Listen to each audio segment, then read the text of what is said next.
Hey.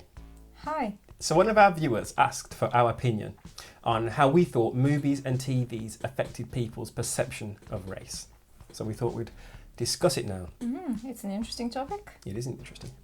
Now Jen's from Bulgaria, so she will have, I'm guessing, a very in-depth and rich opinion on this, seeing as though in Bulgaria there's next to no black people, right? Yes, yeah.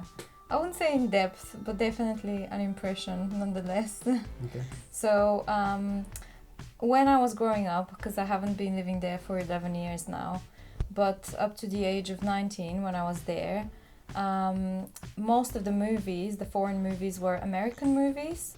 Most of the black people in those movies were some kind of drug dealers, always getting in trouble.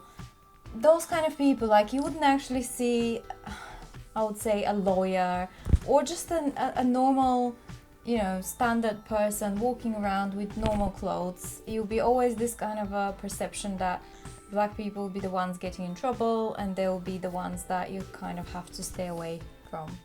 I mean, it's not even just black people, is it? And the whole movies and TVs, Yeah. it seems to have some sort of stereotype for most demographics, most races. Yeah. Chinese people are always seen as very studious, maybe timid.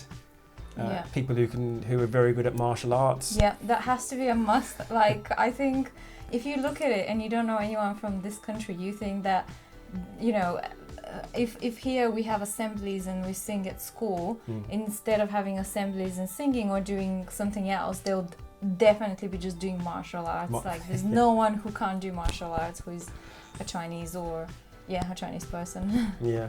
And also, they see on TV, all East Asian people are depicted as from the same place. So Japanese, Chinese, Vietnamese, most of the time they'll all be lumped into one section. Yeah. Whereas if you were to go there, their cultures are quite distinctly different and separate, And that, I think, in a way is dangerous because here in the UK you have so many different people. You have people from different nationalities, culture, background.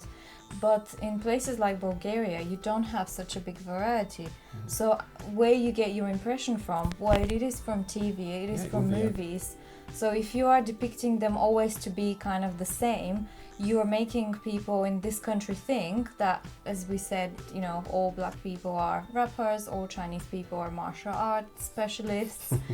And then what I notice about Bulgarian people or Eastern European people, when you watch movies, again, American movies, maybe British movies as well, when they want to include an Eastern European person, they'll always be from the same country, which most often is a country without a name.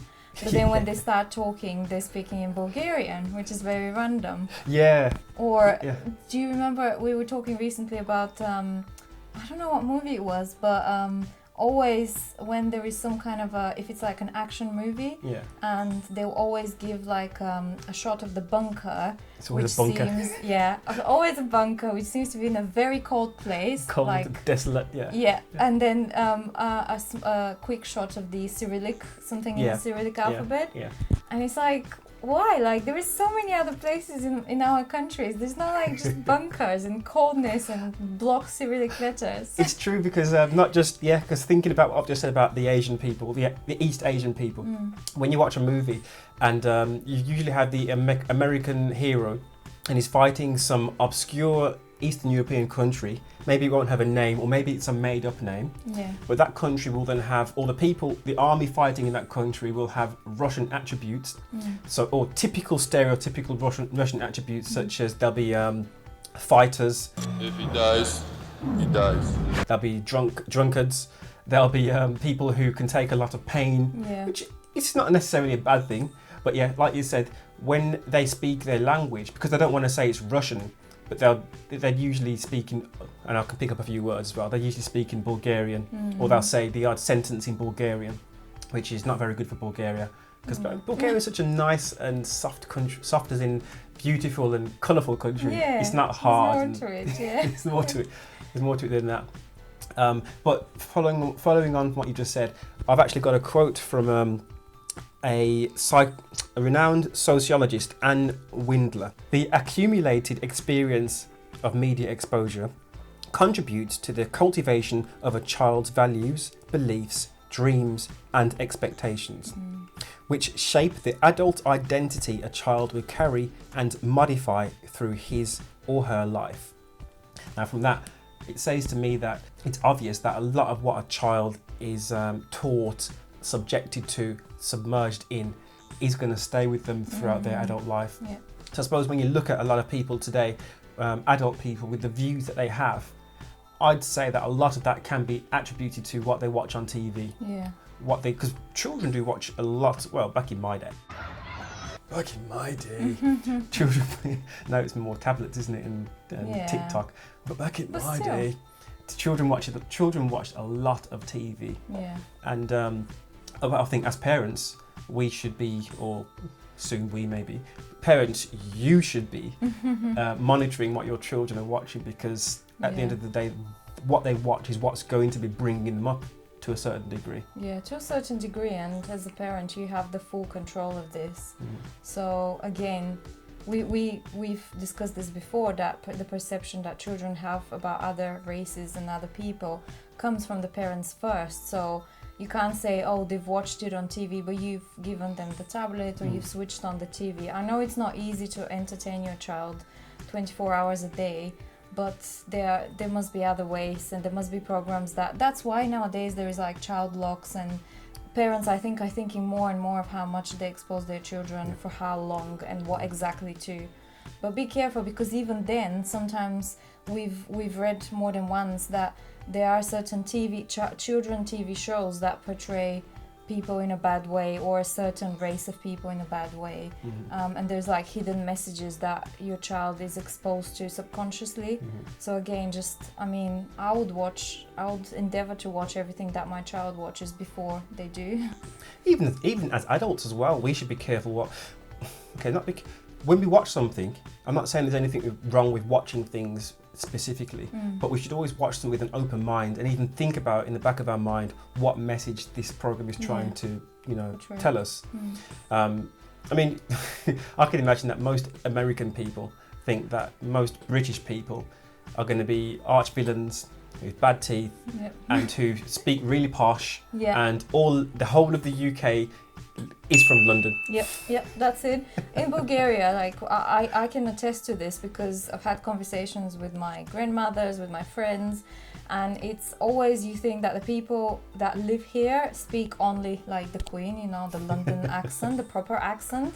And then you come here and you're absolutely surprised that there are people who have their own dialects all over the country, like with any other country. But this is not what is going to be portrayed in the movies. Everyone is from MI6, everyone is a James Bond or the Queen. These are the three options.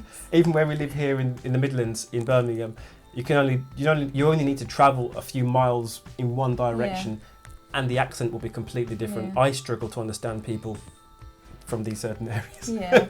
But it's not all negative though.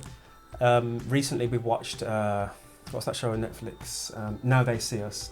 Okay. Because that shows how things are, or it shows how things have been, and hopefully we're moving towards a better future. But shows like that depict what black people as a race have been through, not just through slavery or even through the civil rights era, but through everyday life. Without going too much into the story, it was eye-opening to see how social injustices happened in that specific court case in New York. This is from someone called Kent Ono, and he studies media representation of race at the University of Utah. And he says, even today, most images of Asians and Asian Americans on screen weren't created by Asians or Asian Americans, but by people who don't know much about them. This creates a very strange idea of who Asians and Asian Americans are for those who don't know any Asian people. So imagine like you're going to dinner with someone who you watched movies about from that country or from that culture, and they don't behave as you expect them to behave. That is a cultural shock right there. It would be a very big cultural shock. So if I was to go by what I saw in the movies, and I was to go and date someone from a Latina, for example, then I would expect that they would be high maintenance, loud, you know, wanting the best of everything, and they'd have 1,000 cousins who I have to make sure that I'm on the right side of, which I'm sure is not completely true, you know. Or even the black woman in the movies. Black women are always portrayed as so angry and swearing a lot and with bad attitude, and which is not the case. It's not the case, and you know, or anything from effeminate, which, you know, is not the case. Yeah. That's it from us. I don't know if we've covered properly all the points, but this is just, you know, what we think and what we've noticed. Tell us what you've noticed, because it'll be funny, because different things I think stick out to different people in a different way. So it would be just nice to have a conversation. The accumulated. How